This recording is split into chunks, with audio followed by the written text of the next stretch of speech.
Saganang mamamayan. Diskusyon ng taong bayan. Serbisyo para sa publiko. Usapang pamayanan. Saganang mamamayan. Programa para sa mamamayang Pilipino.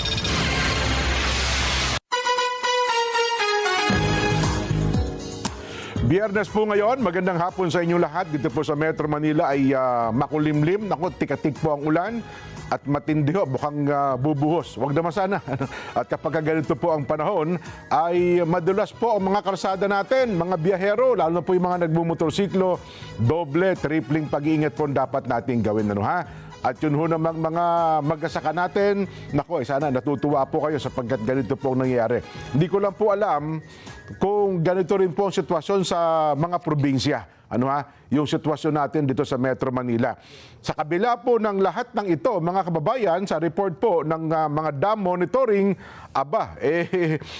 kulang pa rin po ang tubig sa atin pong mga dam. Sapagkat ang tubig na pumapatak galing po sa langit, hindi natin naiipon, hindi po natin na-harness. Sayang po yan. Si Senador Rodante Marcoleta po ay kasama natin, miyami ng konti. No, ha? Nandito na po siya sa loob ng studio. Mukhang siya po'y kinakapanayam lamang ng ibang himpilan sa ibayong dagat. Ayan. Sa ibayong dagat, sa abroad. No, ha? Kaya hindi ho natin mahila agad para mapasimulan, makasama sa ating palatuntunan. Pero nandito na po siya sa studio. Tsagaan nyo lang po ako. Babasa lang ako ng ilang mga mahalagang balita habang hinihintay po natin si Senador Rodante Marcoleta, ha? Tawagin nyo na po yung mga kamag-anak nyo, kapitbahay ninyo, para na sa ganun mapakinggan natin ang paliwanag, ang mga punto po ni Senador Marcoleta sa mga nangyari sa nakalipas na araw, partikular na po dyan sa Senado. Yan, habang tayo naghihintay, ito po, i-update ko lang kayo sa bagyong Esther. Batay po sa latest forecast ng Pag-asa, huling namataan po ang Tropical Depression Esther. 225 kilometers kanluran ng Itbayat, Batanes. Taglay po nito ang lakas ng hangin na abot po sa 45 kilometro bawat oras malapit sa gitna at mayroon pong pagbugso ng hangin na 55 kilometers per hour. Kumikilos ito sa hilagang kanluran sa bilis na 20 kilometro bawat oras at nakataas po ngayon ang tropical cyclone wind signal number 1 sa buong Batanes. At ngayon ay nakararanas po ng pabugso-bugsong hangin at ng ulan. Ayon po sa Pag-asa, inaasahang kikilos po si Esther, pahilagang silangan at tatama sa kalupaan, timog kanluran ng baybayin ng Taiwan ngayong Biyernes. Dinaplisan lang po niya ang Pilipinas. Yun lang hong Batanes ang tinamaan, bahagi ng Itbayat. Kamusta kaya ngayon doon ang ating mga kababayan? No? At kamusta kaya ang dalang ulan itong si Esther?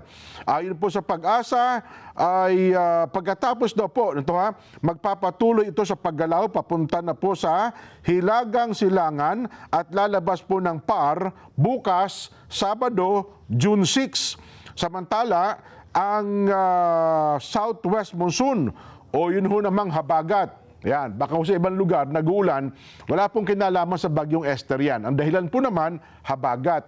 Maging dito po sa Metro Manila, ito pong nararamdaman natin, wala po itong kinalaman sa bagyo, Habagat po nagpapaulan sa Ilocos Region, maging sa lalawigan po ng Abra, Benguet at maging sa Zambales. Inaasahan rin po magpapaulan ng ilang bahagi ng bansa ang habagat hanggang ngayong weekend. At pinaalalahanan po ng Pag-asa ang may-ari ng mga maliit na sasakyang pandagat, kabilang po ang lahat ng uri ng bangkang demotor, huwag muna kayong pumalaot, mga mangingisda, dahil malaking bahagi ng Luzon nakararanas po ng gale force gusts dahil pa rin daw po ito sa habagat. Ibig sabihin ay malikot, mapanghanib po ang ating mga karagatan. Sana po ay makapag-ingat kayo mabuti, lalong-lalo na po yung ating mga mangingisda. Inulit ko, si Senador Marcoleta po ay nandito na sa loob ng himpilan. Inihintay lamang po natin sapagkat siya po ay, kung hindi ako nagkakamali, kinakapanayam po ng isang mga station sa ibayong dagat, sa abroad po. Kaya binibigyan natin ng pagkakataon. Mamaya-maya po, kasama na po natin siya dito. Ha? Basa pa po ako ng ilan pa mga mahalagang balita para lamang po ma-update namin kayo. At mamaya ay gusto din po nating makuha ang mga reaksyon ni Senador Marcoleta ukol sa bagay na ito. Ito po, noong isang araw, last Friday, napag-usapan na natin ito. Ang sabi nga natin ay numero. Numero ng Senado, numero ng kung saan-saan, pero yung numero na may kinalaman po sa ating ekonomiya, yun ang higit na nakatatakot. Ano pong numero yan? Ito po, bumagal po sa 6.8% mga kababayan ang inflation o yun hong bilis ng pagtaas ng presyo ng mga pangunahing bilihin at ng serbisyo nito pong nakalipas na Mayo. Ayan, nakikita niyo po sa telebisyon niyo, 6.8% po yan.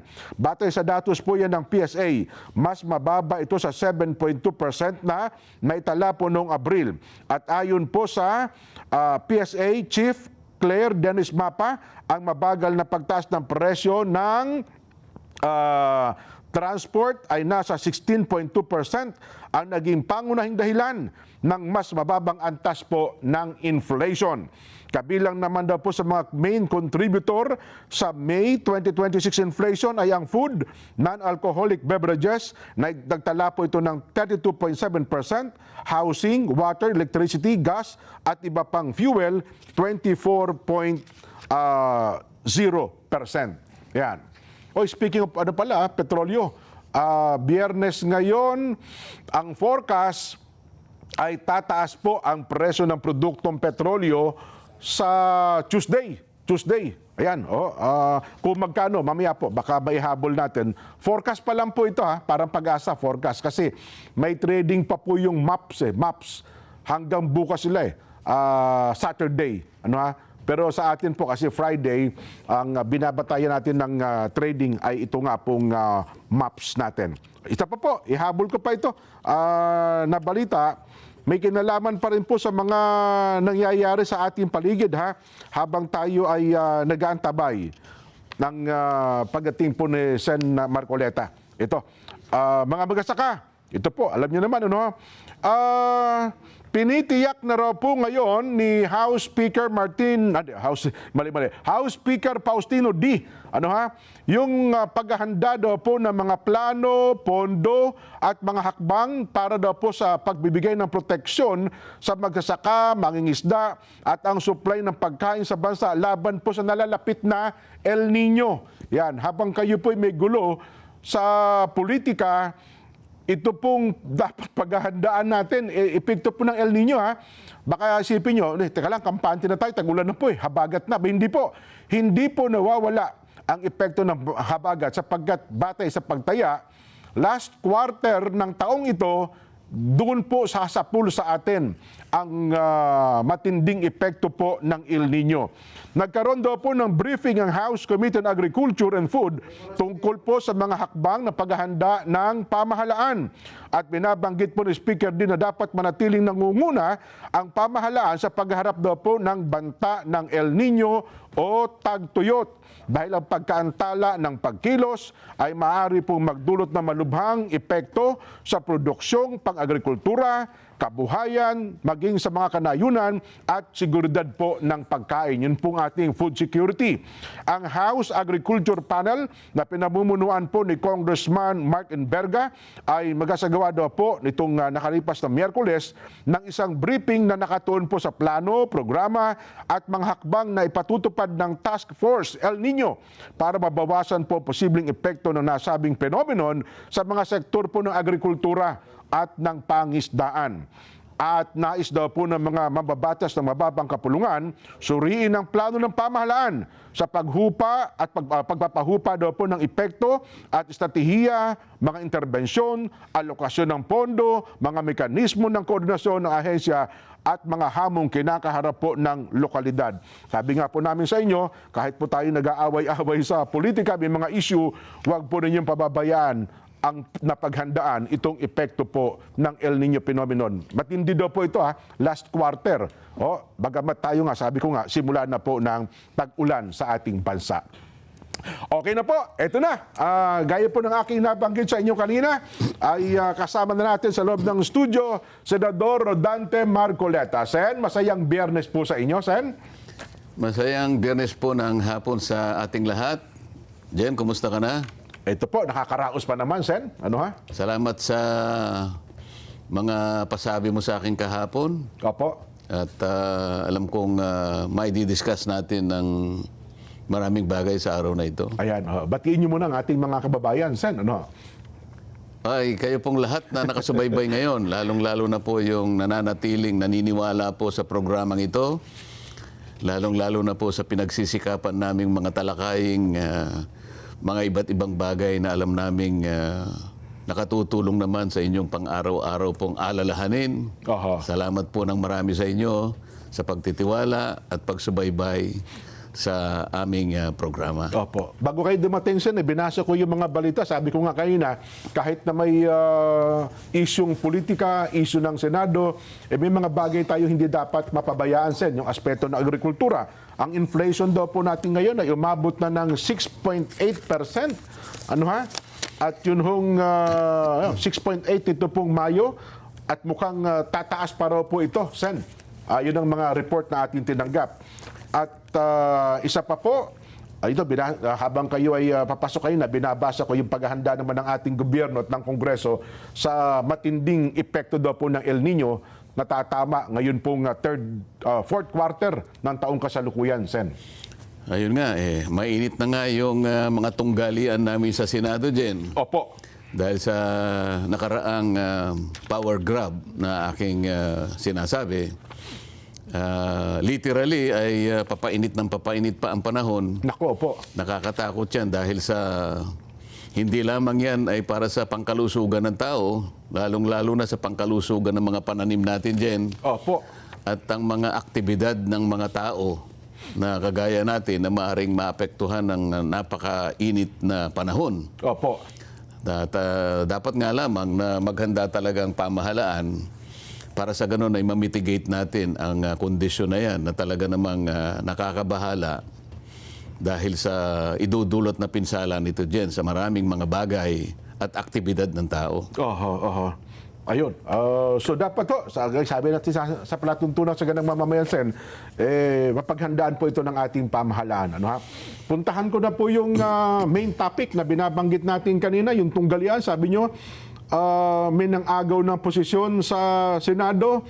Teka lang, ano palang latest ngayon, Sen? Kasi kahapon nagkaroon po ng pagdinig ang ating mga kababayan at maging sa social media, ang debate, sino ba talaga ang legal na namumuno ngayon sa mataas na kapulungan ng Kongreso, Sen? Pag-usapan muna natin kung sino ang nasa legal kasi yun lamang ang pupwede nating pagbasihan. Ay, tama po kayo. Opo. Kung sinong grupo ang dapat napakinggan, kung sino ang may otoridad at kung sino ang legitimate na nasa kanila yung Opo. beat. Sabi na, hawak namin ang beat dyan. Hawak natin ang bito.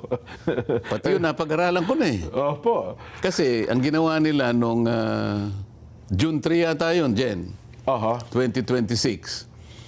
Sila yung nagpasimuno ng ramp session eh. Ngayon na sila yung nagsasabi na ang ginawa naming pagdinig kahapon ay bahagi ng ramp session. Liwanagin natin yun, Jen. Yung June 3, 2026, para i-describe natin yun ay isang naked power grab.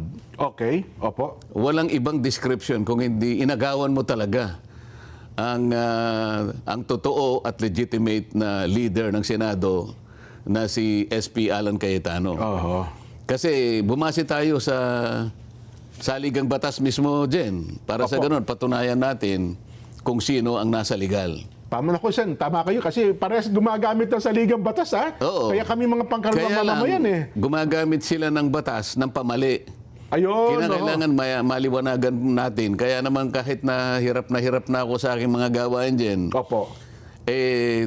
talagang pinipilit kong makarating dito dahil alam ko maraming mga tao ang naghahanap ng katotohanan Oho. kahit na pamali ang kanilang pagpapaliwanag. At may naliligaw, Sen, ha? Ay talagang yun ang sinasadya nilang gawin eh. Manlin lang at manligaw ng ating kababayan para hindi nila malaman ang katotohanan. Opo. Diyan magmula nung June 3, Yan po yung- 2026 hanggang ngayon. Yun po yung Wednesday Sen at Senate adjournment. Sinidje. Actually, yung Opo. Sinidje na yan, matagal na yan eh. Inulit lang nila, baka Ano nakalimutan nila na merong Joint Resolution number 4. Aha. Ang nakapapirma ron po ay si dating Speaker Martin Romualdez at saka si dating Senate President Chis Escudero. Okay, Joint Resolution number Oo, na 4. sinasabi talaga yung June 6 hanggang July 26. Sinidye na yan. Okay. Inulit lang nila. Oho. Marami silang pagkakamali. Una ng pagkakamali, baka hindi nila nabasa ng tamang-tama Opo. yung saligang batas. Gusto ko magsimula doon dyan eh. Opo. Doon sa rule, di saligang batas muna dyan para hindi tayo magkamali, ano? Opo. Sabi ng Article 6, Article 6, opo. oo, Section 16, Paragraph 1 ng ating saligang batas. Basahin ko na sa English yan. Sige Madali, na po, sige madali na po. namang makaunawa ang ating mga taga-subaybay. Magagaling lahat yan eh. The Senate shall elect its president and the House of Representatives its speaker by a majority vote of all its respective members. All of its Dal- respective members. Dalawang chambers kasi ang legislature dyan. Oho. Isang Senado Isang kamara. at isang kamara, ano kung tawagin natin ay House of Representatives. Opo. So sabi niya, ang Senado, i-elect niya yung President at sa panig naman ng House of Representatives, yung Speaker. Isa lang mga standard by majority vote of all its members. Ayan, opo. Ngayon, ang Senado madaling kwentahin kasi 24 lang yan kahit anong 24. gawin mo eh. Ang House of Representatives, depende kasi kung ilan ang na-create na na distrito. Opo. So naglalaro yan sa between 300 to 310, ano? Yeah. Plus yung yung party list representative. Oh, pero wag Opo. tayong mawawala. Pag-elect ng isang leader ng Senado at saka ng House of Representatives, ang palaging ginagamit ay yung majority of all members. Opo. Of Ngayon- all members. Binibigyan natin yung emphasis yun sa, no? Yung of all members. Oh, actually yung iba binibigyan pa ng distinction yung of all members saka yung of all its members. Pareho naman yun eh. Okay. Doon sila gumagawa ng kung ano-anong kadahilanan para pilipitin ang nakasiulat na napakasimple. Opo. Okay? Majority vote of all its members. Okay. Dito respective kasi either House ka or Or- Senate. So punta yes. natin ang Senado, 24 ang members. Walang pagtatalo ron. Yes po. Tama. So, ang majority ng 24, ang pag-compute ng majority is 50% plus 1. Yes po. Sa mga tweed, ang kalahati ay 12 plus 1, 13. 13. Oho. Palagay ko doon ay hindi pagsisimulan ng debate yun eh. Oh, kahit bata malit po, alam Oo, yun, Sen. malinaw Opo. na malinaw. Opo. Oho. Ngayon, puntahan natin naman yung rules ng ating Senado. Okay. Yung rules ng Senado ay kailangan natin puntahan para malaman natin kung consistent siya doon sa sinasabi ng saligang Masaligang batas. batas. Oho. Oo. Nasa Rule 2 naman ito, Section 1 dyan. Ano? Opo. Senate rules na po yan, ha? Senate rules na to. Yes po. Rule 2, Section 1. Sabi niya, the Senate shall elect in the manner herein provided a President, Opo. a President pro tempore, Okay. a Secretary, and a Sergeant at Arms. So yung apat na yung posisyon. Oh. These officers Okay. shall take their oath of office before entering into discharge of their duties. So, punta tayo ngayon sa Section 2.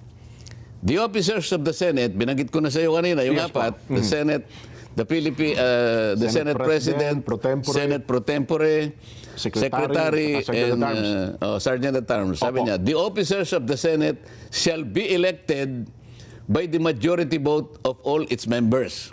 Andun rin yung of all its members. So pareho rin. Sabi niya, by the majority vote of all its members. Opo. O ede, paano ngayon yan? 24 ang ang senators. Oho. Sa makatwid, mapa sa ligang batas, mapa sa tuntunin ng Senado, nire-require na ang pag-i-elect ng mga opisyalis ng Senado, ito at the beginning, itong apat lang, ay sa pamamagitan ng majority of all its members. Ayun, oho. Ngayon, na-compute na natin kanina, ang majority ay 13. Yes po. Kung sa Senado ang pag-uusapan, Sa Senado. tama kayo. Ngayon, ang sinasabi nila ngayon, dahil 12 lang sila dyan eh. 12 lang sila nung sila'y gumawa ng mga actions na nag-elect sila ng Senate pro tempore. Opo, nung June 3 ho yan, naganap. Opo. President pro tempore. Opo. Pagkatapos nag-elect sila ng acting Senate President. Oho. Nag-elect sila ng Sergeant at Arms at nag-elect sila ng Secretary. Ngayon, dahil 12 lang sila, nangangatwiran sila dyan at ginagamit nila yung isang jurisprudence. Ito ay yung Abilino versus Cuenco. Ayan, Right. opo, oho.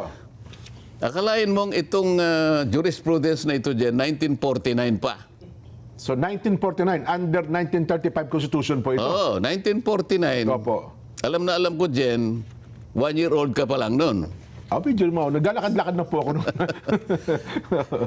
Ginamit kasi doon dyan na ang quorum o yung nananatiling parang majority Opo.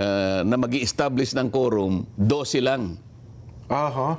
Dahil nung panahon na Bagamat yun, noon pa yun, 24 din po, Senador. 24 pa rin. 24 din, oo. 24, 1949 hanggang ngayon, 24 pa 24, rin. opo. Kasi sa 1935 Constitution, 1973 Constitution, hanggang 1987 Constitution, nananatiling 24 ang 24 bilang po na ang senador senador. natin. Yes po. Ngayon, nung panahon nila, itong Abilino versus Cuenco, yung isa sa kanila ay nasa ibang bansa.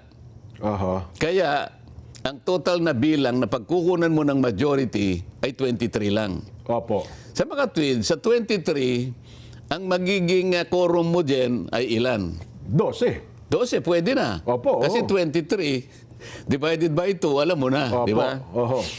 Sa mga twin, tama lang dahil sinabi ng Korte Suprema na tama yung ginawa nila dahil yung isa sa kanila ay wala sa jurisdiction ng Pilipinas. Aha. Okay? Opo. Ngayon, hindi nila ngayon, ginagamit nila ngayon yon. Oo. Sabi namin, mali yon. So bukod doon, may ginamit din sila na isang session na noon ay pinangunahan ni Senator Drilon.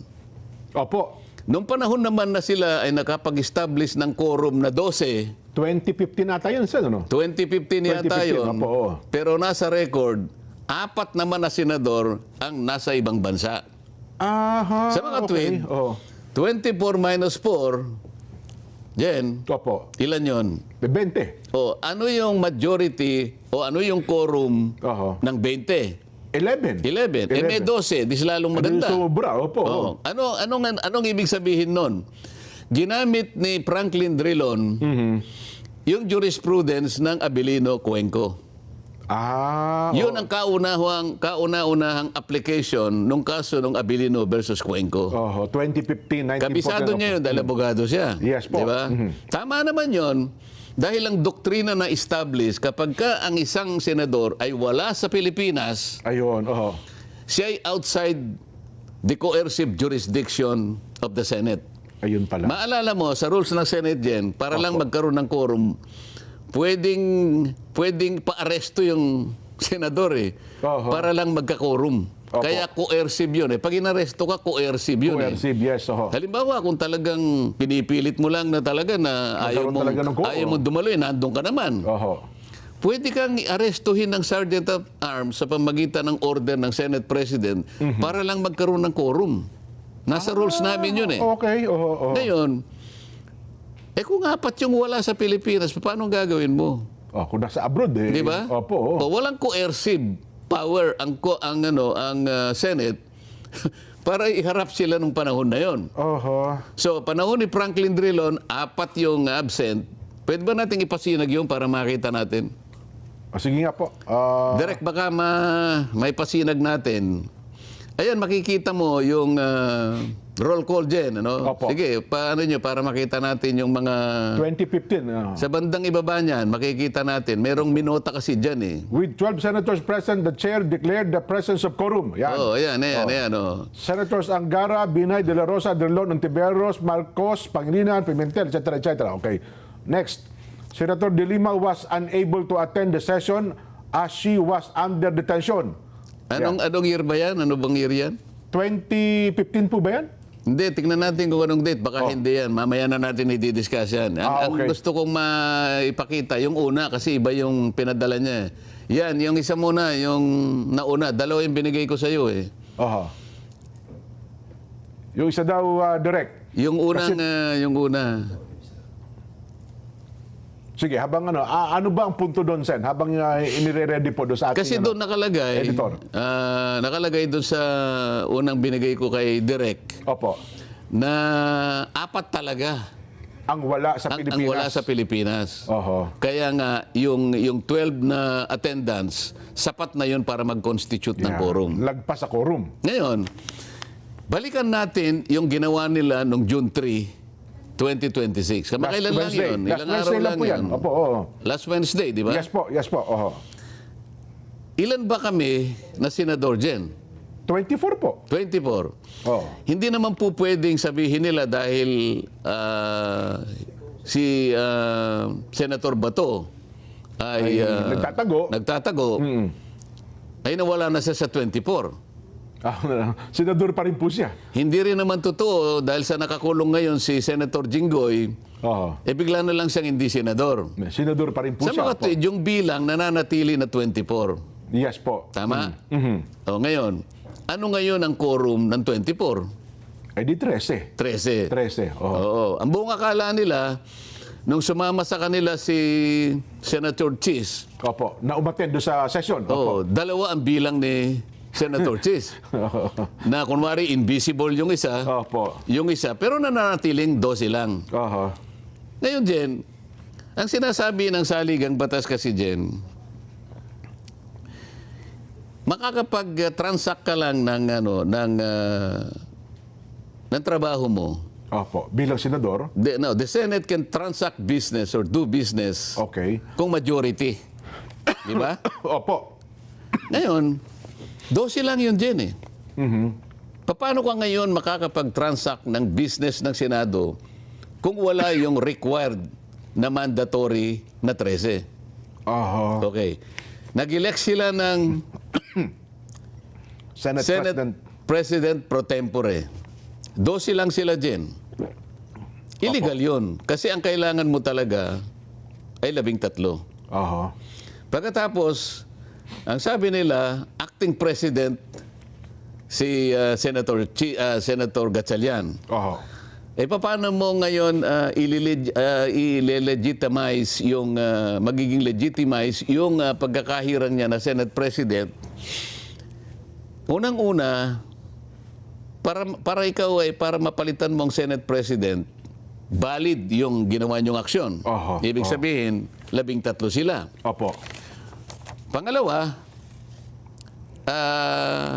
paano mo naman papalitan si Senate President Alan Cayetano? Sa liwanag ng rules namin din, kailangan palitan mo yung acting yung nananatiling Senate President. Una, wala siyang physically, hindi siya makakagawa-ganap ng tungkulin. Oho. Una best talaga, wala. Diba? O kaya nag-resign siya. O kaya namatay siya. Ayan, incapacitated. O kaya talagang incapacitated na permanently. So magtatalaga ngayon ng acting Senate President. Opo. Sa makatwid, lahat ng ito ay wala eh. Oho. Paano mo papalitan ng Senate President? Una, illegal yung ginawa ninyo na pag-i-elect ng President pro tempore. Oho. Hindi mo rin pwedeng palitan si Senator Laurel Legarda na siya ang nahirang na Senate President pro tempore. Oho. Dahil buhay pa naman siya. Yes po. Hindi sa AI. Hindi siya Hindi sa AI. hindi sa AI. So, paano ngayon ito? Paano nila sasabihin ngayon na ang kanilang ginawang mga aksyon doon sa kanilang naked power grab ay batay sa tuntunin, Oho. batay sa Constitution? Mali po yun eh. Oho. Yun ang unang batayan kung bakit natin sinasabi lahat ng ginawa nilang aksyon, lahat ng ginawa nilang pagdidesisyon, kung ano man yun, walang basihan sa saligang batas, walang basihan sa konstitusyon. Aha. Ito pang isang dyan na kailangang malaman ng kababayan natin kung bakit yung 12 ay kailanman ay hindi magiging batayan ng legalidad o legitimacy ng kanilang ginawa. Opo. Halimbawa, noong May 26, 2026 Jen, yung mga members ng Bendalo, Okay. May 26 po ito. May 26. Kaya tinawag ko na members ng Bendalo dahil palagi nilang binabaluktot ang mga batas eh. Ang saligang batas, kanina diniscuss natin, 13 kanya ang majority, 13 ang quorum. Opo. Tama? Sa tuntunin namin, 13 pa rin. Opo. Pati sa pag-i-elect ng mga opisyalis ng Senado. Pero noong May 26, 2026, yung mga miyembro ng Bendalo, nag-walk out. Yun yung walk out. Yes po. Nag-walk out sila. Noong panahon na yun, Jen, natatandaan ko, 11 kami. Kasi si Senator Bato at saka si Chis Escudero, wala. Okay. Kaya 11 kami. Si Chis Escudero, alam mo na kung bakit wala doon sa session hall. Opo. Okay. Si Chis naman, absent, wala din. So dahil 13 kami, minus 2, ilan? Di 11. 11. Opo. O kami ang 11 noon. Sila naman, 11 din. Yung nag-walk out. Oo, 11. Ngayon, dahil pinopropose ko na i-amend namin yung aming Senate rules, Opo. magdadagdag ako ng isa pang paragraph sa Section 41 ng aming tuntunin din para sana mapayagan ang isang senador sa isang kailangan na pagkakataon na makapag-participate siya o makaboto sa aming mga pinag-uusapan kahit virtual o online sa Yes. pagitan ng teleconferencing o kaya ay video conferencing. Yes po. O ilan mang akmang gamit para sa ganon ay makasama siya sa araw na yon. Ano? Yes po. Mahigpit nilang tinututulan yon dahil ang buong akala nila yon ay para lamang kay Senator Bato o kaya kung sino pa yung susunod na makukulong. Kung sino man. Noon naman, hindi pa naman nakakulong si Senator Jinggoy. So Yes, inaakala nilang makukulong sa amin si Jinggoy, si Senator Joel. at saka si Senator Chis dahil pare-pareho na silang may kasong plunder eh. Yes po. Pati nga ako, pinlander dyan, di ba? Ngayon, mahigpit nilang tinututulan yun dyan dahil inaakala nila na magagamit namin kaagad yun.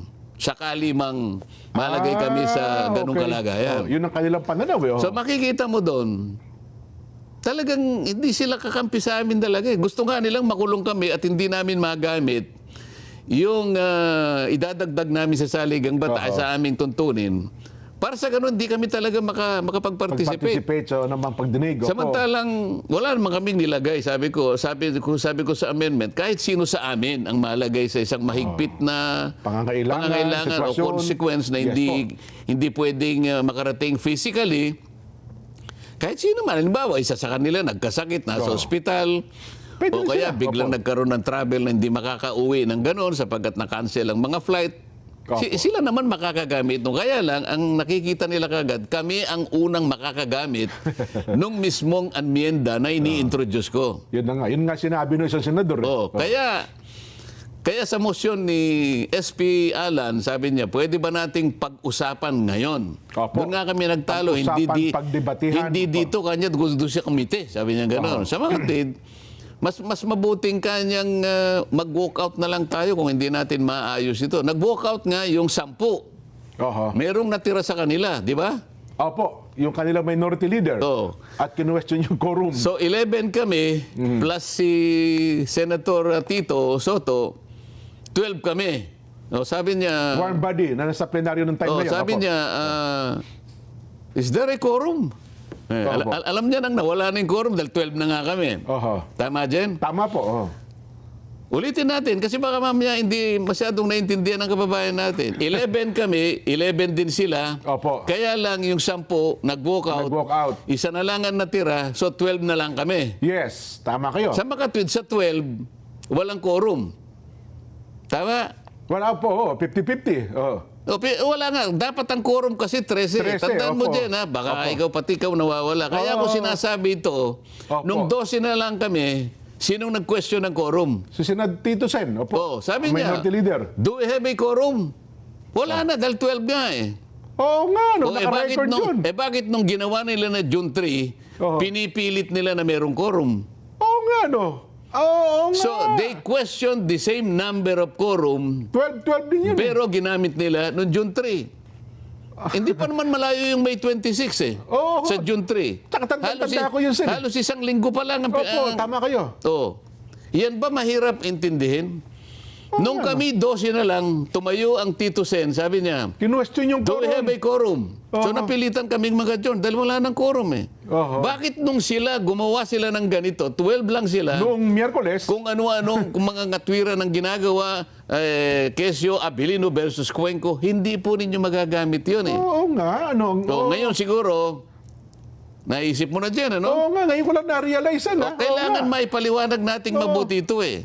Sila mismo ang kumwestiyon ng quorum dahil 12 na 12 lang kayo, kami. opo, oo. Pero pinipilit nilang may quorum kahit 12 sila pagka gusto nila. Pagka yung ayaw nila, wala kaming quorum. Pagka yung gusto nila, May quorum. palaging may quorum. Yan po, napakadali lang intindihin yan. Mukhang double standard nga yun, Sen. Mali nga yun. Hindi ano? ba? Oho.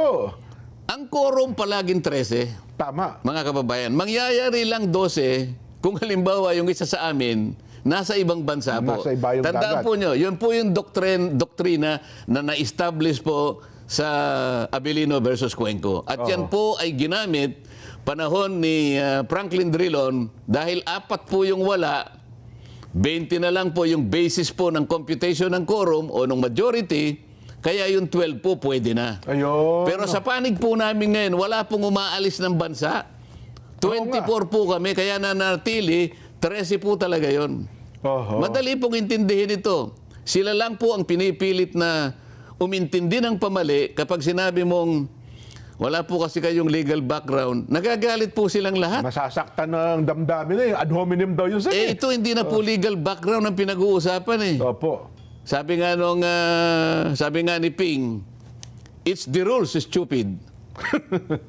Meron pang stupid. Oy, ang sasabihin ko lang sa kanya ngayon, hindi naman rules eh. It's arithmetic, stupid. Oho. Hindi ba? Yes po. Arithmetic lang ito eh. O, nagtatawa itong cameraman natin kasi nakukwenta niya eh. Oh, 24 divided by 2 plus 1. 13. Kanina ko alam gumamit pa ng calculator. Tinitingnan ko eh. Calculus pa nga ginamit yung calculator. Simpleng-simple ka niya. O nga naman ano. Oo. Di ba? Oho. Ano na yon? 24 divided by 2 Opo. plus 1 equals 13. oh, it's arithmetic. Stupid. Sen, kinuha ko yung ilang mga puntos nung mga nagsasabing tama yung ginawa nila. Gusto ko itanong ito sa inyo, yung mga para lang palutangin at palitawin yung kanina mga punto. Kasi ito po, Sen, hindi pang karaniwang tao ang mga naging Senate President sa kasaysayan ng kanilang buhay. Pero Sino? mamaya ko na po itutuloy, Sen. Meron lang tayong mahalaga paala.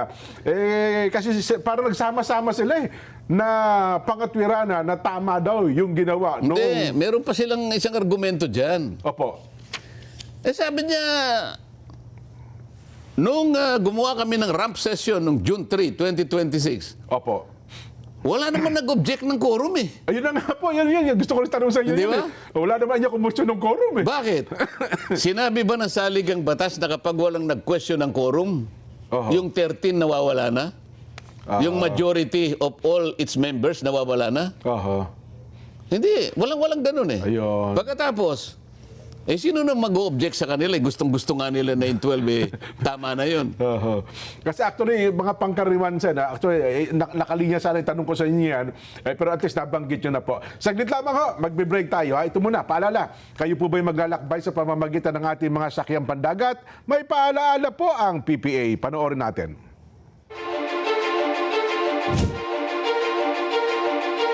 The Philippine Ports Authority, or PPA, is the nation's premier maritime agency, steering the course of progress through the archipelago's vital ports and harbors. PPA is among the strongest economic performers in Southeast Asia. According to Drury Maritime Research, this translates into bigger figures for the economy, creating a ripple effect in all sectors. PPA's mission is to provide modern, sustainable, and resilient port infrastructure and facilities to provide responsive, reliable, and efficient port services, and to promote a regulatory framework that is transparent, fair, and relevant to the needs of all stakeholders. To keep pace with the global trends and improve operational efficiency, the PPA has implemented various technological upgrades. Mas maganda na pong bumiyahe ngayon sa ating mga pantalan dahil nakita naman po natin mas madali na, mas convenient para sa lahat. Lahat po ito ay bahagi ng ating pagsasaayos ng ating mga pantalan para na rin po sa matagal ng hinahangad o nire-request ng mga pasahero natin na gawing mas maganda at mas kaaya-aya po yung mga pantalan natin, lalong-lalo na po yung mga terminal para po sa lahat. Legasiya po nating lahat ito na tayo ay makakaalala so many years from now na tayo po ay naging bahagi ng pagpapaunlad po dito sa pantalan. The Philippine Ports Authority stands resolute.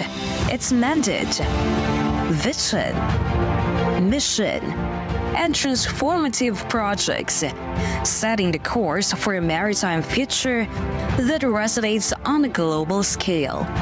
Philippine Ports Authority, linking the Philippine Islands to the world.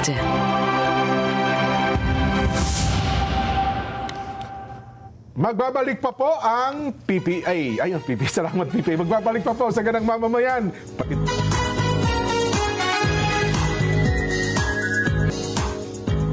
Nagbabalik po ang Saganang Mamamayan, mga kapatid, mga kabarangay, mga kasambahay, panaloklak na. Heto na po ang panalo tip para masulit ang budget natin sa bahay. Doon na po tayo sa Always Panalo. Yan po, pure gold, mababa ang presyo, very convenient. Sa dami ng stores nationwide at laging kumpleto. May Pure Gold mobile app na rin po para sa mga ayaw pong lumabas. Pwede na po kayo magpa-deliver at mag-order via Pure Gold Mobile. Sa patuloy na laban kontra lamok, may bagong proteksyon para sa bawat pamilya. Lion, Tiger, Mosquito, Killer Coil. Isang sindi, tuloy-tuloy ang proteksyon buong gabi. Tangkilikin sariling atin at siguradong may FDA permit, nasa tamang timpla at hindi nakakalason. Safe, matibay at sulit sa budget. Tigre sa tapang, layon sa lakas. Lion, Tiger, Mosquito, Killer Coil. Lamok, tepok. Mahigit 50 taon na nagdadala ng ginhawa sa mga tahanang Pilipino. Subok sa tibay, siguradong kalidad. Kung maayos na pahinga ang usapan, iisa ang pangalan na mapagkakatiwalaan, Salem Bed ang hari ng tibay. King's Herbal Plus, the most iconic and trusted brand of food supplement in the market. 100% all natural and organic with 80 powerful ingredients, different fruits, herbs, and vegetables that is diversified together to create a dynamic liquid supplement that's help your body get the nutrition it needs to remain healthy. King's Herbal Plus, manufactured product. Locally manufactured product. May kumpletong nutrisyon, kapartner sa araw-araw na sigla at proteksyon. King's Herbal Plus, balik lakas, balik sigla, araw-araw. Mabibili po ito sa REH Center Office, San Fernando, Pampanga, REH Caloocan Satellite Office, REH King's Empire Corporation branches nationwide at sa kanila pong online store, TikTok, Shopee at Lazada. Ayun. Sen, tuloy ho tayo sa ating talakayan. Ang isa pong punto na lumulutang dito, ba't ba naman kasi 3 araw kayong hindi dumalo sa pagdinig ng sesyon, Sen? Ano ha? At para bagang maaga na niyong in-adjourn ang pagdinig ng Senado? Yan ang pinakamagandang tanong sa araw na ito, Jen. Opo. At ito ay may kaugnayan sa napaka-importanteng salita na dapat ay huwag makalimutan ng ating mga kababayang nakikinig ngayon Opo. at sa lahat po ng mga kababayan natin saan mang dako kayo ng daigdig naroroon. Oho. Ang word for the day ay katotohanan. Katotohanan. Truth. Truth. Yes po. Mhm. Kasi meron pa bang ibang salita bukod sa katotohanan? Wala na po. Pero naiintindihan nating lahat yun. Yes po naman. Oho. Kapag ang isang tao o isang grupo ng tao, lalong-lalo na ang lipunan, ay nawala na sa katotohanan, mahirap na mangyari sa isang bansa yun, Jen. Wala ho. Kabalintunaan ang mangyayari. Yun lamang isang tao lang o isang grupo ng tao na hindi na pinamumugaran ng katotohanan, malaking problema na yun. Ay, opo. Oho. Paano kaya kung buong lipunan na, Problemang malaki yan, Sen. Oho. isang pamayanan, isang komunidad, hanggang sa ito ay lumawak na sa buong lipunan, hindi na tayo mapapalagay nun dyan eh. Ninakawan ng katotohanan. Ano? Palagay ko wala nang direksyon siguro ang pamahalaan sapagkat Aha. ang bawat pamamahala ng gobyerno dyan ay palaging nakasalig sa katotohanan. Yes di po ba? naman. Oho. Ngayon, tinatanong mo kanina, bakit naman pumayag kayo na hindi makasipot sa loob ng 3 araw? Oo, yun ang ginagamit na laban sa inyo. Oo, nakalimutan nila nung sila'y mag-walkout dyan, Opo. nung May 26, 2026. Ito yung mga petsa na hindi na pwedeng kalimutan sa kasaysayan natin nakatala dyan. na po sa kasaysayan ng Senado, Sen. Oho. Nangyari noon sa panahon ni Abilino Cuenco, 1949 ito dyan, naulit sa ating panahon, Oho. 2026. So, 1949, Oho. 2026, Naulit ng 2026. mga ilang panahon yun? Mahigit na yun. Mga 80 years na yun siguro, Jen. Opo. Mga So, ganun, oh. wala pa naman siguro. Kumigit kumulang po. Oh. Humigit kumulang 8 years ang pagitan. Hindi pala po pwede kasi 3 araw yung sa kanila yan. Hindi, mali yun. Nakalimutan ko. Meron akong iniisip kasi. Sa akin palagay ngayon lang nangyari muna na ngayon lang ginamit yun Ito yung walkout? Oh, yung walkout Okay. Ewan ko, baka nangyari na sa ibang pagkakataon. Pero sa aking pagkakaalam, ngayon lang nangyari yung walkout. Kasi yung 1949, may tension din nun. Pero wala nag-walkout ata nun, Sen. Hindi, nag-walkout. Opo. Pero yun lamang ang gusto ko sabihin, nag-walkout. Nag-walkout. Na nangyari, kasi mamaya sabihin natin yun namang hindi kami dumating ng 3 araw. 3 araw, opo. Oho. Yung walkout, mga kababayan, pwede nating ikumpara noong 1949. Oho. Okay? Kasi noon, 10 din ang nag-walkout. Ganun po. Oo, Sa 10 history, yun. ba, 19 po. Historically, may kapareho Opo. Kaya alam ko, baka alam na nila yung Abilino, kaya nila ginawa yun Ganun po. Yung Abilino kasi dyan, kailangan may kwento lang natin kahit konti lang. Opo. 77 years ago Ang daw pala. presidente ng Senado noon, 1949, ay si Senator Abilino. Okay. Kaya lang, merong titindig si Senador Lorenzo Tañada yata yun dyan, kung tama yung Yung matandang Lorenzo Tañada. Oo. Opo. Meron silang pinoformulate na aksyon against the Senate President na di umano ay may connection sa korupsyon. Oho. Medyo naulinigan kaagad ni ng Abilino. Senate President, Abilino. Oho. So bago pa mag-umpisa, binang niya na yung gavel. gavel, oo. Gavel. Sabi niya, the session is adjourned, sabi niya. Na-adjourn ka agad. Oho. Nag-walk. At pagkatapos, yung 10 kasama siya, nag-walk out. Oho. Nag-walk out. Kaya nga sabi ng Korte Suprema, hindi ninyo kayang i-terminate yung legally assembled quorum sa magitan ng pag-walkout ninyo. Oho. Okay? Dahil yung na-establish na quorum, nandun na kayo nung umpisa Kaya yun ang quorum. Naulit lang ngayon, ginamit nila yun siguro, 10 din ang nag-walkout. Nakukuha mo ngayon, ha? Baka Nakukuha mo. ginaya talaga nila pala, ano? Kaya lang mali sila, dahil wala namang nawala sa amin. Oo nga. Si Senator Bato, hindi naman nila nadala sa The Hague. Opo. Ngayon, mapapansin mo, kaya ganun na lang ang kanilang pagsasakit na makuha si Senator Bato. Oho, makulong. Para sa ganun, nung May 26, talagang akmang-akma ang Abilino versus Cuenco. Kasi kung madadala sa The Hague, Wala sa jurisdiction. 23 lang ang sana ngayon ay nasusubaybayan ng mga kababayan natin. Yun pala. Ngayon, balikan mo ngayon kung bakit ganun na lang ang pagsisikap at pagsasagit na mahuli si Senator Senator Bato. Bato. Una, para hindi kami makakuha ng 13. Opo. Para sa ganun makuha namin ang liderato. Pangalawa, ay para sa ganun makasiguro sila na kung ano man ang mangyari sa susunod na mga araw, si Senator Bato wala na sa jurisdiction ng Pilipinas. Ayun, so talaga palang ang kasama sa plano pala talaga. Baka akala ninyo, Hindi namin alam. hindi namin alam yan. O ngayon, balikan natin. Ang tanong mo kanina, ulitin mo nga. Bakit daw ho? Kasi naman nauna kayong nag-adjourn ng 3 araw bago absent kayo. Binoykot nyo raw. Hindi ba nung nag-walkout sila, sabi nila, hindi walkout yun. It was a legislative strategy. Strategy. Tuwan-tuwa nga sila doon sin eh. Naisahan daw nila kayo doon eh. Naisan daw kami. Oho. O yun akala nyo. O nung nag-walkout sila, kami naman, sinasabi nila nag-boycott daw kami. Yun na nga, Diyan hindi kami nag-boycott. Oho.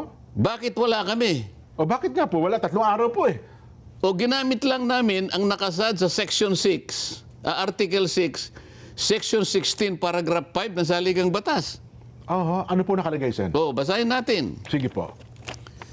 Neither house during sessions of the Congress, Neither house, either Senate Or, or the House of Representatives, Opo. bawat isa sa inyo, sabi niya, Okay, shall, Okay. without consent of the other, adjourn for more than 3 days, nor any other place than that which the 2 houses should be sitting.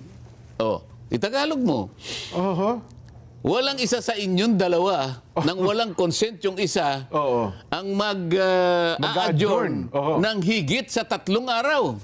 Ginawa ba namin nag-adjourn ng higit sa 3 araw? Hindi po, eksaktong 3 araw. Eksaktong 3 araw. Anong ginawa namin? Ginagamit lang namin ang nakasaad sa Saligang Batas as a legislative strategy. Alam mo kung bakit? Opo. Kung nandun kami noong June 1, June 2 o June 3, nakuha nila kagad ang mga committees na ilugso nila si Alan Peter Cayetano as Senator. Nakuha nila yung blue ribbon, hindi na natuloy yung June 4. Ayun pala talaga ang target nila.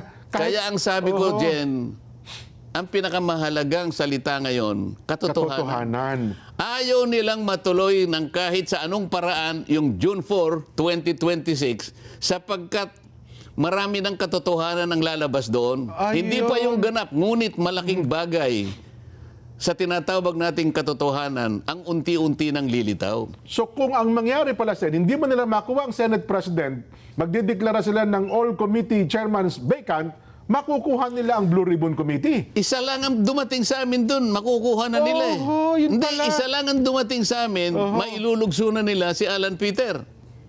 Kasi 13 eh. Opo. Naalala mo, 12 sila dahil dumating na nga yung isa sa kanila. Nawala na isa sa amin, di ba? Opo. Dumalo na doon sa kabila eh. Doon sa 13, doon sa June 3 na dumating Doon sa June 3, opo. Doon Sa sa June 3. dati, naninimbang pa siya eh. June 1, June 2. Ganun ba? Pero, Ganun ba? dahil alam na namin yon, kahit hindi dumating si Senator Cheese, kahit ako lang ang dumating doon, dahil 12 sila, magiging 13, di ba? Oo nga po. Dahil ang kailangan natin, alalahanin mo, dinidiscuss natin, the magic word is 13. 13 na po. So, isa man lang sa amin ang dumating doon. Isa pa sa grupo ninyo. Si Sino Senador Bongo, Oho. si Senador Robin, lahat ng kasama ko, isa man lang ang dumating doon. Tapos kami. Ang pinaka-importante ron, yung Blue Ribbon Committee, makukuha nila, kagaya ng ginawa nila ngayon, na nagkunwa silang nakuha na nila, kahit 12 lang sila. At bigla na siyang naglagay na siya na raw ang BRC chairman ngayon at siya raw ay gagawa na ng pagdinig sa Lunes. Ewan ko kung anong klaseng pagdinig ang gagawin ng isang illegal na chairman at illegal na pag-take over ng komite. Kasi kung magiging 13, magkakaroon ng quorum eh. Magkakaroon ng quorum. Tapos kung siyempre, kasi boboto sa kanila, mas marami, talo nga kayo kahit na meron lang isang... At meron pa akong naulinigan at palagay ko tama yun. Ginaganyak si Senate President Alan Oo. na kung gusto mo kanya yung i-open mo lang, yung nakaupo ka lang doon. Pagkatapos umalis ka na. Mag-open lang ng session. Oo. O, hindi pang 13 siya. Oo nga, no? So, akala ba nila hindi namin alam ang kanilang gagawin? Oo nga, no? Kaya yung strategy na yon, na alam ko, yung sumulat sa saligang batas, nahulaan niya na noong June 3, 2026, maaari namin gamitin. Oo. Isipin mo yung saligang batas kung sino man ang may kagagawan nitong Article 6, Section 16, Paragraph 5, napursin niya na in 1987, nagagamitin namin, na-cover ito, constitutional cover, para lang yung katotohanan ay matuloy noong June 4. Parang propesiya pala ata. O ngayon, siguro naintindihin mo na, Jen. Ngayon ko naunawa na, oo nga, no? Kaya mga kababayan, ako po'y nagpapasalamat kung sino man po yung Ang may akda niya. kasama noong 1987 Constitutional Commission, kung paano po niya naisip yung 3 araw Na magagamit pala ngayon, ano? na magagamit namin po, mga ilang taon ang dadaan, dekada po ang dadaan, magagamit pala namin constitutional cover. Nako. Pero yung pag-walkout po ba nasa Constitution? Tanungin mo nga ako. Nasa Constitution po ba yung pag-walk out? Wala. Wala mo ba? Humanap sila, basahin na lang Constitution. Kung yung pag-walkout ay pinapayagan ng saligang batas. Yung 3 araw na hindi yung pagdalo. Na pinayagan. Ulitin ko po, Sige. mga kababayan nakikinig. Oo. Article 6, Section 16, Paragraph 5. Kung sino man po yung sumulat noon. 1987 ito, Jen. Opo, 1987 2026 na tayo. Opo. Ilang taon yon? Paki-computer. Mathematician, cameraman. Yan, may hawak na, no? Ilang taon na yon? 1987. Kahina nitong mga 2026 mathematician minus natin. 1987. Ilan? 39 years na po. Tama ba? Isipin mo, sinong makapagsasabi na yung taong kinasangkapan ng tadhana 39 years ago, nakita niya na dahil sa pangangailangan na mabunyag ang katotohanan, pwede naming gamitin itong isinulat nila na bahaging ito ng saligang batas. Parang paunang ano ho yan, ano? Parang ibinigay sa amin ito eh. Kasi ang sinasabi nila, Sen, dapat na po in-advise nyo ang lower, yung paano nyo, yung lower chamber. Basta ang sinasabi ko sa iyo, meron kaming constitutional cover. Ang sinabi niya, bawal sino man sa inyong dalawa nang hindi kayo nagko-consent sa isa't isa na magpasya kayong mag-adjourn ng more than 3 days. 3 days lang ginawa. 3 days lang ang ginawa namin eh. June 1, June 2, June 3, 2026. Oo nga, no? Baka hindi nila nabasa. Nabasa lang nila, Abilino ko, decision. Yan ang alam ninyo. Pero yung sumulat nito o kinasangkapan ng tadhana na sulatin ang bahaging ito ng saligang batas ay isang anghel. May propesiya siya na maganda.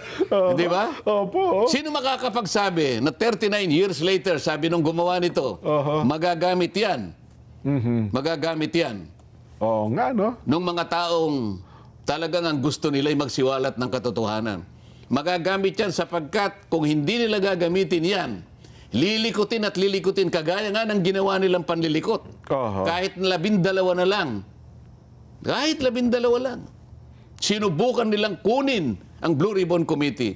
At kamuntik na nga hindi natuloy. Akalain mong merong dumating na sekretary doon, haharangin pa yung pagdating ng 18 ex-soldiers ng ating bansa na nung araw na yun ay tinawag, inimbita para sila ay magpahayag nung kanilang dating na ginawa na hindi pa nakarecord sa aming komite. Kinasangkapan nila pati Blue Ribbon Committee, wala silang pinapasok. Isip-isipin mo, Pati staff, lahat ng gagamitin namin. Lahat ng Pati gagamitin. mga stenographer, pati mga tao. Wala, kami-kami na lang, mga staff namin, para lamang mahayag ang ilang bahagi ng katotohanan na matagal na pong hinihintay ng mga kababayan natin. Hindi ko po alam kung matutuloy pa yung mga susunod namin pagdinig sapagkat nagtatangkanan nila na pigilan kami dahil hindi raw po kami ang legitimately na may hawak na po ng poder ng kapangyarihan sa Senado.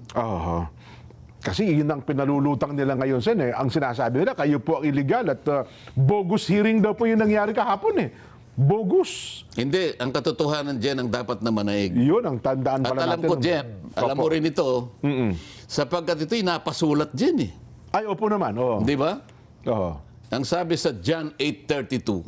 Oo. Itagalog mo ito dyan, ha? Opo. Juan, ano po? John 8:32. 8:32.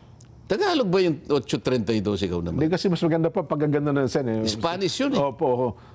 Gusto ko Tagalog. Oo. Juan, John 8:32. walo, hindi akma Sen. Parang Hindi nga itagalog mo. 8:32. Hindi ganun ang pagbasa nun eh. Oo. Oh. Kapitulo 8, Hindi, sabi, talatang 8.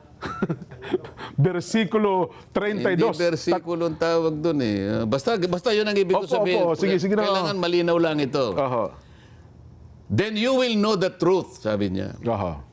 And the truth will set you free. Yan. O, Tagalog. At kapag nalaman mo ang katotohanan ay magpapalaya sa iyo. Di ba? Tama po ba?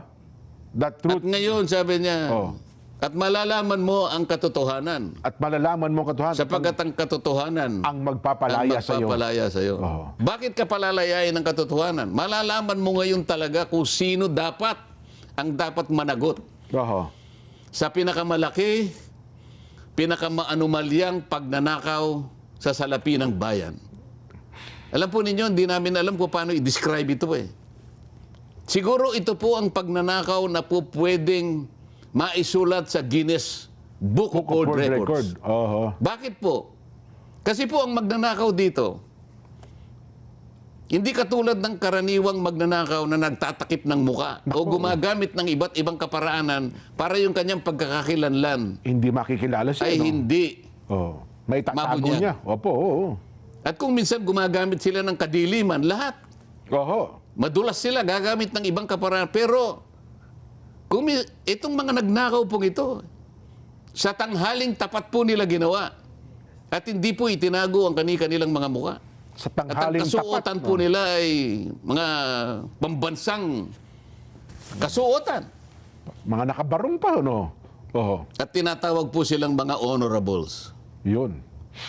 Pero imbes na pagsilbihan po yung bayan, na sihumpa sila na silang magsisilbi sa taong bayan, ang taong bayan po ang ninakawan. Yun po yung description ng isang pagnanakaw na talagang qualified sa Guinness Book of World Records. Oho. Hindi po ba dapat ang katotohanan sa likod niyan ay mabunyag? Yes po. Bakit po nila pinipilit na takpan ang katotohanan? Kahit sa anong kaparaanan, ilulugso yung tunay na leadership ng Senado para sa ganun makuha nila ang poder para yung pagtatakip na yun ay manatili at maibaon po yung katotohanan habang buhay. Oho. Diyan po.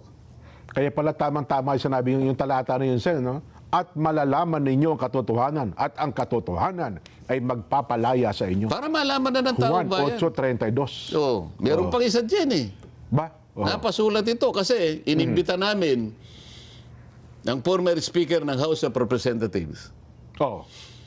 Wala po. Sumagot ang House leadership.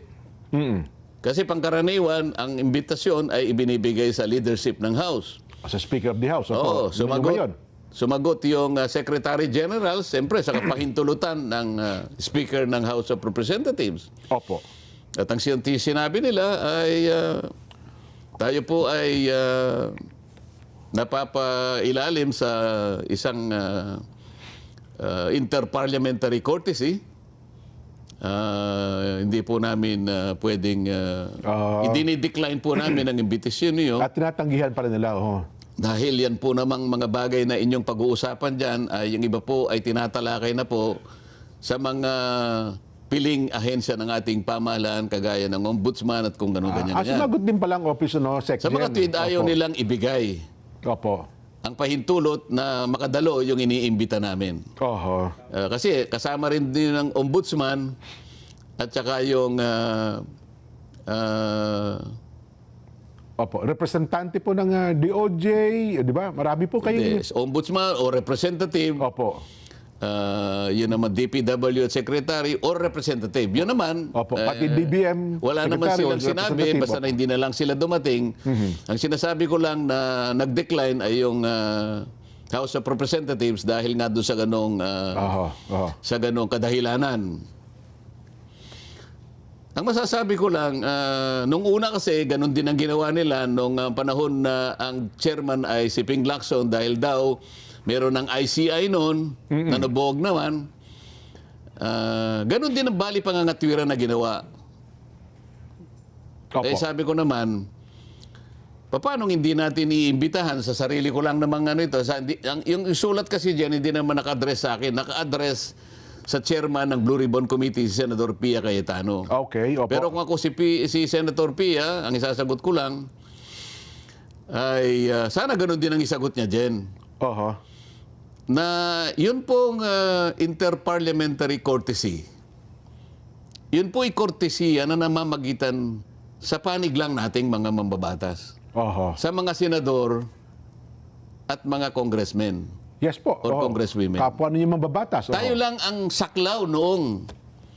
Oho. Nung Nung kortesiya na yon. Oho. Pero ang pinag-uusapan natin ay higit na po sa atin eh. Labas na po sa interest ng dalawang chambers eh. Ng dalawang kapulungan. Ang pinag-uusapan na po natin ang pinakamalaking pagnanakaw na nagawa sa kasaysayan ng ating republika. Oho. Ang pinag-uusapan na po natin, interest ng mamamayan. Bakit po kung kayo po ba'y dumating sa imbitasyon namin, ang ibig ba sabihin, hindi namin kayo ginalang? Oh. Mas lalo nga kayong magiging bida sa amin eh. Oho.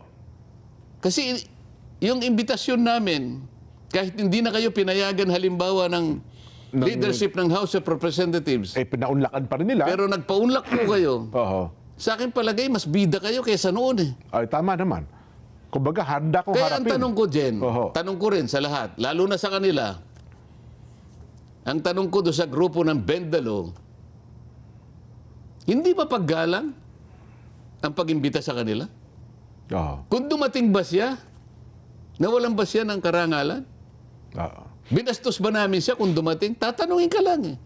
Kaugnay ng pagnanais ng taong bayan na makita ang kaganapan ng lahat ng ito. Oho. At katapos-tapusan, mapanagot lahat ang dapat managot dito. Yun lang imbitasyon sa Di paggalang no eh. Imbitasyon Di mas maayos na pag-iimbita.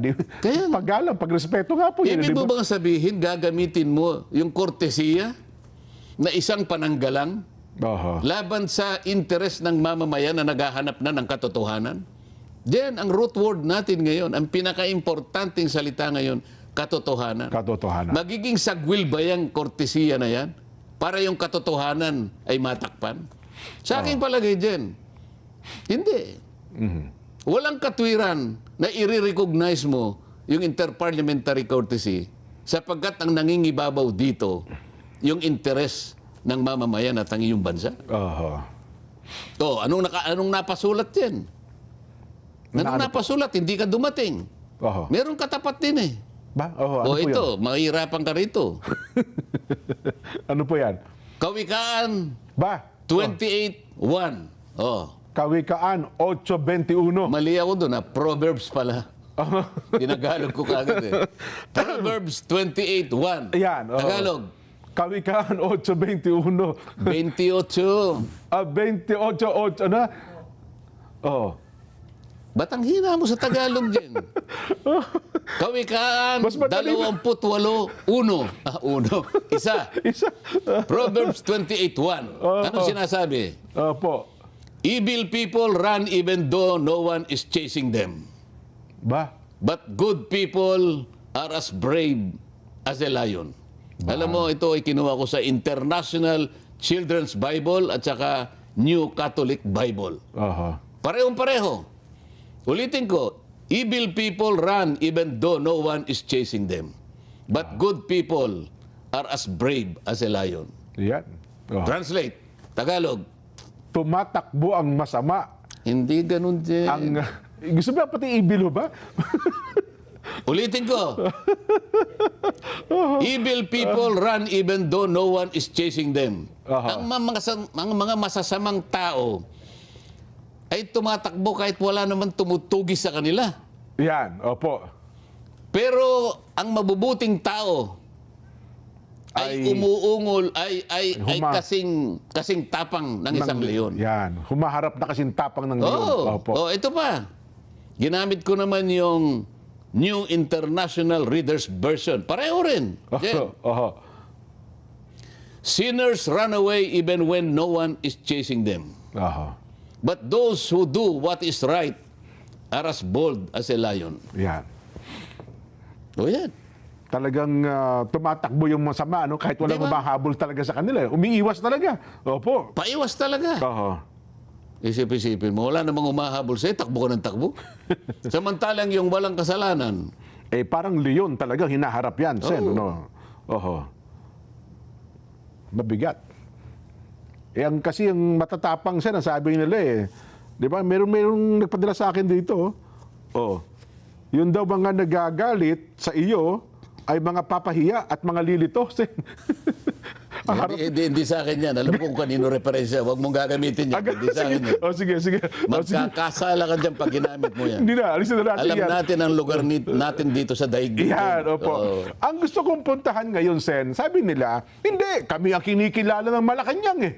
Kami wala tayong ang magagawa. kinikilala ng Malacanang na legal. Ang pagkilala sa haligang batasan dapat kumilala sa'yo. Hindi dapat kung sino-sino lang. Oho. Sa haligang batas, ang pinakamataas na batayan ng lahat ng gagawin natin sa Senado. Opo.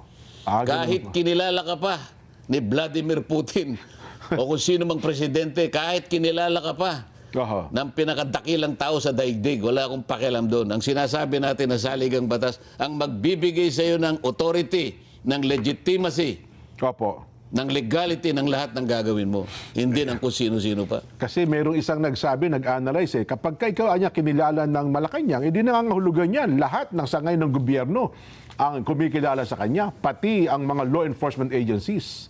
Susunod Sa mga panig bagay-bagay na nila, ito. pero sa Senate, hindi ganun eh. Oho. Sinabi pa nga nila na nung sabihin ko na ito lang naman ang takeover na walang basbas ang Malacanang eh. Nako, nag-react tuloy Medyo siya. nag-react ang Malacanang. Sabi niya, I will laugh at your face.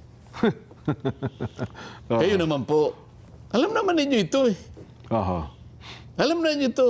Since kopong-kopong po, hindi po pwedeng malagay ka na Senate President kung walang basbas ang Malacanang. Totoo. Oho. Wala sa kasaysayan talaga ng bansa yun, Sen. Ako po ay nagtagal sa House of Representatives. 18 taon ako ron. Sa palagay ko, yung tagal ko naman yun dyan, kahit papaano, I have gained the right Yes and po. the experience to say this. Wala na pong wala na takipan po. Kahit sino pong presidente, nangangarap lahat. Mapa-speaker, ma-Senate President, talaga pong kailangan ninyo yun. Hindi dahil sa kung ano pa mang bagay. Kailangan makapag-umpisa kayo na suportado kayo ng dalawang leader, ng dalawang kapulungan ng legislature. Bakit? Meron po kayong tungkulin din na kailangan tulungan kayo ng dalawang ito. Oho. Dito pa kahit sa anumang bagay, kailangan po ninyo 'yon. Kaya wag po kayong magbabalat sibuyas na sasabihin niyo na hindi totoo 'yung sinasabi ko. Aha. Kaya nga po kami nagkakaganito eh. Sa aming pag-aakala lamang na makapaggawa kami ng isang bagay na magtutuwid sa lahat ng pagkakamali, ang katotohanan ay lumitaw. Opo. Hindi po ba bago ko pinasimulan ang Blue Ribbon Committee ay nagpunta ako sa Malacanang at nakausap po kayo. Tanda ko pa po ang encouraging words na sinabi nyo sa akin. At ang sinabi ninyo, sana ay magtagumpay ka at inyo pa pong sinabihan yung Secretary Jojo Cadiz. Eileen Masukat Eli Masukat, oho. na bigyan mo siya ng ating USB na kanyang pagsisimulan. Oho. Okay. Ganun po nangyari. Kaya tinupad ko naman po yung mandato hanggang ako po ay matanggal. Yun. At saka, yun naman ang Pero dyan, dapat mag-sip na tayo sa iba. Binabanatan ako ng mga media. ganun ho ba? So sa kanilang pagtatakip sa katotohanan, yung sinabi ko ng marami sa inyo ay bayaran, binubugbog nila ako ngayon. Ito ang ginagamit nila, imbes na yung katwiran ay lumitaw, ginagamit nilang pagtatakip ito. Opo. Basahin mo ngayon yung dalawang malalapad na dyaryo dyan. Ang tanging ginawa nila, yung litrato ng session hall na nandun nakaupo, yung 18 Marines, yun lang, nilitrato lang. Pero yung sinabi ng lahat ng mga nandoon na mga Marines at saka mga sundalo, kahit isa walang... Yun po ba ay hindi pagtatakip ng katotohanan? Tingnan mo yung dalawang dyaryo ngayon. Yun ang headline, yung litrato lang. Wala nang iba. Ang kanilang ipinagdiwang ngayon ay yung sinasabi ng ibang dating mga Senate President, Franklin Drilon, Coco Pimentel, na yung 12 sa Abilino versus Cuenco ay ganito at ganyan. Actually, sana ito mga tatanong ko sana sa inyo, Sen, ano ha? Pero nabanggit nyo na rin po naman. Hindi po akong original na nagsabi ng marami sa inyo ay nababayaran. Gusto kong ipakita. Pwede mo masinag ng ano ito, pwede nyo bang ipasinag para makita ang librong ito? Ano ang title ng librong ito na hawak ko? Ayan. Babasahin ko dyan, ha? News for Sale. The Corruption and Commercialization of Philippine Media. Hindi po ako nagsulat nito. Ang nagsulat po nito mismo ay kasama ninyo eh. Ayoko na po magbanggit ng mga pangalan. Babanggitin ko na lang po ang ilan sa mga sinabi nila. Para lang, ito po, Malu Mangahas, then PPC Executive Director, said in a report to Press Council members that Manila Times reporters said they believe that up to 90% of their colleagues were open to accepting money given by their sources. The practices, this reporter said, was most prevalent among tabloid correspondents who are among the poorest paid in the profession. Reporters cited the following reasons for accepting bribes: the system itself, their having gotten used to it, peer pressure, and acculturation, a lack of understanding of journalism and journalism ethics, and the need for cash. When asked about specific cases of media corruption they know about, reporters recited a litany of sins. Reporters receiving monthly retainers from 5,000 to 10,000 pesos. 2004 edition lang po ito, ha. Finance foreign trips, night outs in pubs, sauna baths and restaurants, contract brokered by corporation with promised commissions in exchange.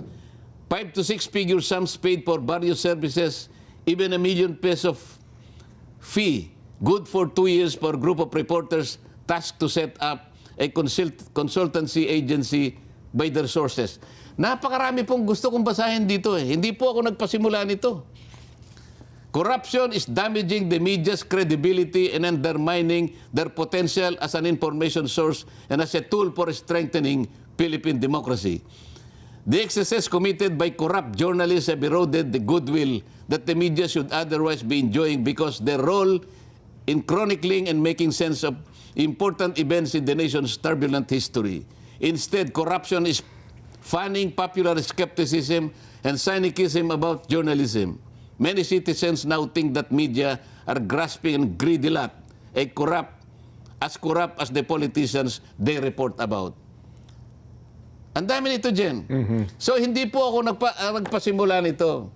Ngayon po ay makikita natin ang manifestations at ebidensya. Kagaya na binanggit ko kanina. Habang kami nagsesesyon kahapon, binanggit ni Alan Peter, Senate President, ang iba't ibang mga banners ng mga periodiko, iba't iba. Pero hindi man lang sinabi nila na si Alan Peter Cayetano ay siya pa rin ang nananatiling Senate President. Ang ibinubunyag nila ay yung takeover nila. Na base na rin doon sa ginagawang pagsusuporta ng mga kapanalig nilang mga judges, mga ex-magistrate ng Korte Suprema. Mga ex-Senate President. Pati yung Integrated Bar of the Philippines. Ay, pa nga pala. Alam mo dyan, kabilang ako dyan eh. Kasi pagka-abogado, member ng IBP. Pagka ikaw abogado at napasa ka sa bar, automatic kasi member ka ng Integrated IBP. Bar. Alam mo, dapat siguro ay isang araw, ito ay ma-review ng Korte Suprema kung tama pa ito eh. Kasi mandatory kaming member niyan. kung ako diyan meron lang power na sabihin ko sa Korte Suprema na pwede bang tumiwalag na ako diyan, titiwalag ako diyan eh. Aha. Bakit?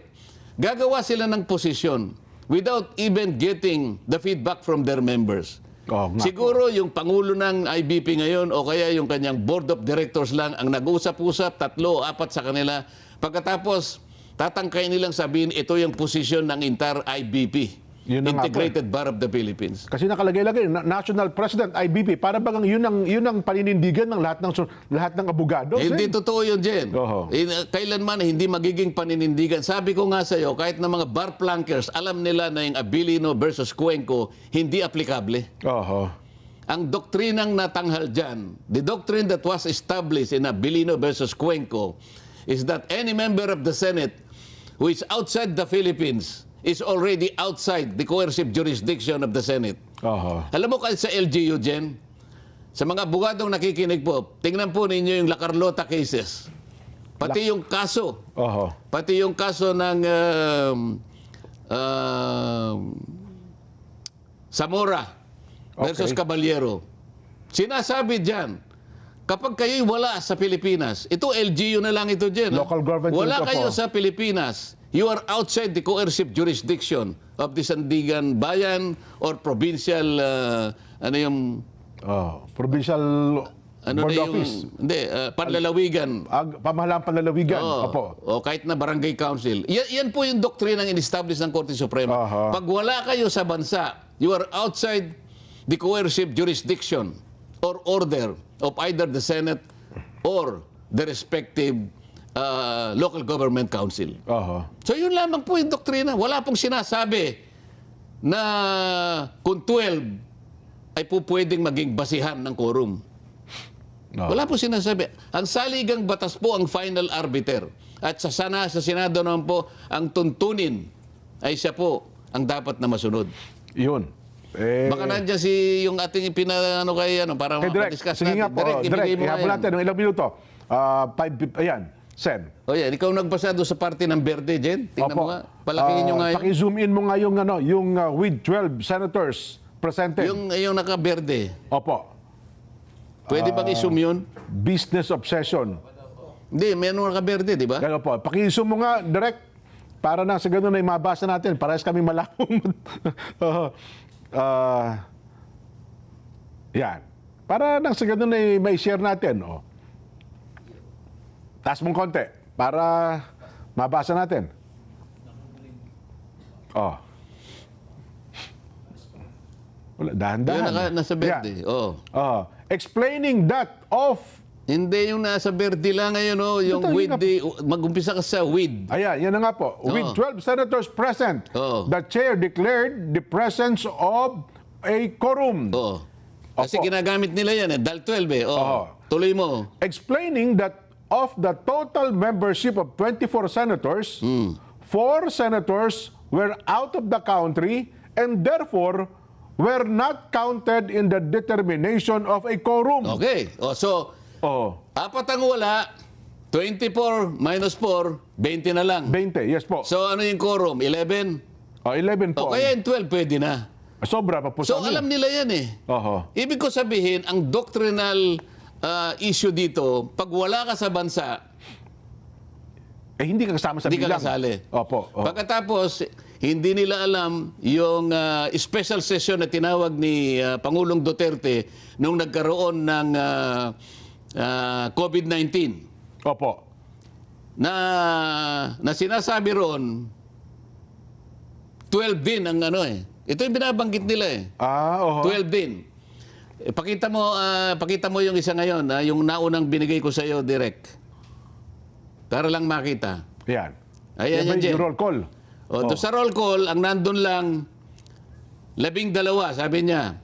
Oho. Makikita mo yung 12 ang mga pangalan dyan, ano? Yes po. With 12 senators present, sabi niya sa baba, The the chair, chair declared the presence of a quorum. So 12 na naman, ano? Yes po, oo. Ginagamit nila yan. Senators Angara, itaas mo. Ayan. Senators Angara, Binay, De La Rosa, Drilon, Ontiveros, Marcos, Pangilinan, Pimentel, Villanueva, Villar, and Subiri were unable to physically attend the session. Okay. Opo. Okay? So bakit nila ginawang with 12 senators? Kasi, Jen, hindi nila sinasabi, 8 dyan sa mga binanggit ko, nag-phone pats. Nag-phone patch. Oh, so 8 plus 12, Oho. 20 na naman. Oho. Oh, ano yung quorum? Di 11. O, kaya 12, tama na. So, mobra pa ng isa. Yan po yung ano, yan ang hindi nila po sinasabi sa inyo. Diyan po sa 11 na wala, yung 8 po ay nakapag-participate by way of phone pats. Kasi nga po, meron pong COVID-19 noon, kaya pinayagan yan. Oho. Wala pang teleconferencing noon eh. Yes po, phone patch lang ng So time sa na yun. phone pats po, yung 8. Oho. Hindi ko lang po madistingi kung sino sa 8 ang nakagawa ng paraan para sa gano'y makiayon doon sa agenda tinatalakay nung 12. Pero yun atasan ay mayroon daw hindi pangkaraniwang pangyari kasi nga COVID nung Kaya time nga, na. Oho. pero kahit na papano, yung 8, kahit na phone pats, ay pinayagan. Ay kinilala. Kahit physically, wala sila dyan. Oho. Yan po yung hindi nila masyadong ipinapaliwanag. Sa mga tweet, mabigat talagang pananagutan na 13 talaga. Opo. Ang circumstansya lamang na pwedeng magbago yung 13, alam na natin, wala. Sa bansa. Wala sa bansa. Yung iba naman, true phone pats nakahabol. Oho. So hindi magbabago yung 13. Immutable yun. Oho. It's an immutable rule. Yung quorum ay palaging 13. Labas sa 13, lahat ng gagawin mo, walang quorum. legitimacy, walang legality, Oho. walang regularity. Nako. Pero paano ano mangyayari sa Lunes, Sen? Kasi na-expect Hindi nila. naman ako manghuhula. Bakit mo ko tatawagin? Hindi, pero sabihin, ano magiging larawan sa Monday kasi Sana man lang. ipatatawag din daw yung 18 eh. Ako hindi ko alam kung anong mangyayari. Pero ako, ang ano ko na lang, ang pag-asa ko na lang. Opo. Sana yung wala sa katwiran, aminin na nila.